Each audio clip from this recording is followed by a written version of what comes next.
Thank you so much for that. Arlene, there's also something called peer pressure. So what do you think about it? Have you also faced something around it? Yeah, peer pressure is something I was introduced to first in middle school. I think it mostly came from the knowledge of my parents telling me that if it doesn't feel right in your gut, don't do it. And it's kind of the whole notion of if your friends were to jump off a bridge, would you do it too, kind of thing. So don't have the same mindset with like things like drugs or drinking. And so I even face that even now, especially when it comes to things like here in a big university, they don't necessarily know what to do with all this freedom. And so they abuse it often.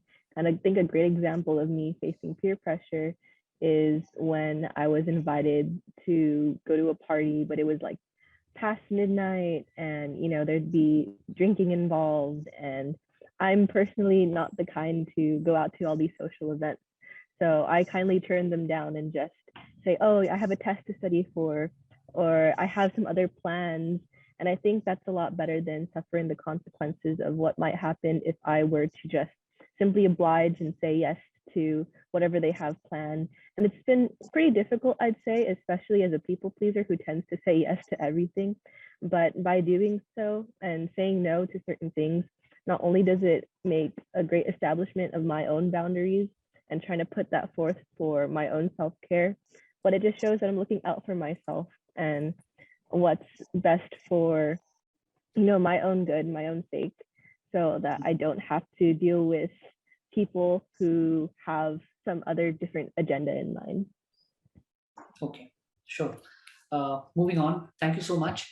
Kanika, in your views and experience, how can teachers support students who are stressed? I'm sorry if I'm throwing random questions.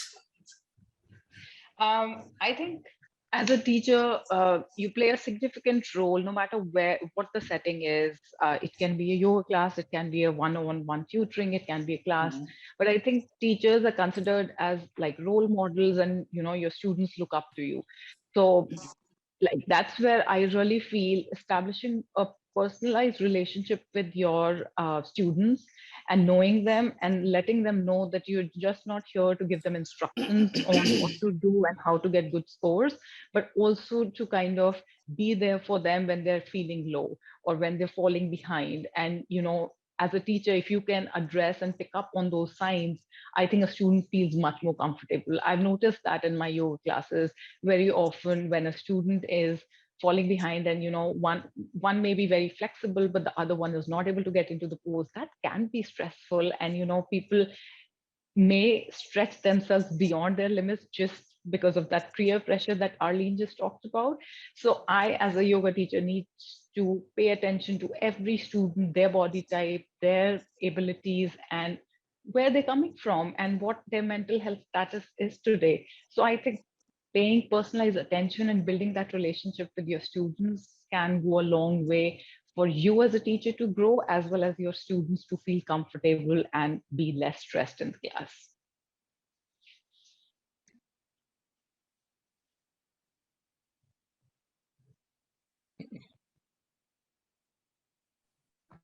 Amandeep, you're muted. Amandeep. I'm so sorry.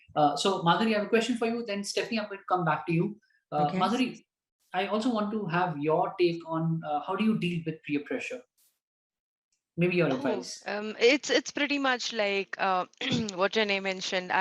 Sorry, Stephanie mentioned. I actually don't go out, as much as other people would like to. For example, if there's a party going on, I would actually say that I actually usually use my parents as an excuse that okay, my mom won't allow, or my father won't allow, and I just use them as a shield, and they are like completely okay with it. And they in fact had also at times said that if you don't want to do something, just put it on us. We're completely okay with it.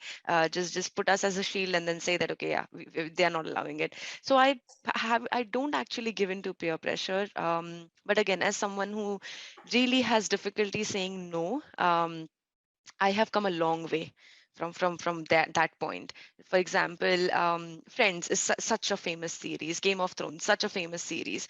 I hadn't watched those series after probably I was done with undergraduation. Friends I watched during my MBA, which was like almost quarter of my life.